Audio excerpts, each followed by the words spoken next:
Hello everybody and welcome.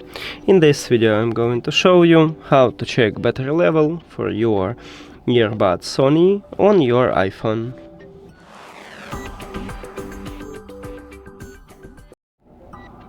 And basically we have a few options how to check it. The first one, we can create a widget.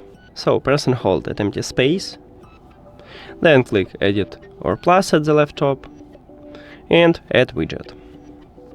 Scroll down and you need to find batteries, and here it is. Tap on it, here's 3 presets.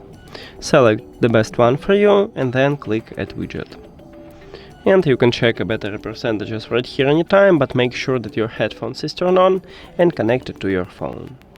Now the second option and the better option is to use an application. Open Sony Sound Connect application, and if you add your earbuds to the application you will see the same menu as I have, and right here we have a better percentages for the left and right earbud. But also we can check it for the charging case. Right here near to it we have a button show and you need to click on it and then click OK.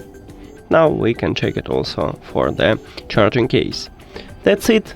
Thank you for watching this video. If you found it helpful, please consider subscribing to the channel and leave the like on the video. See you later.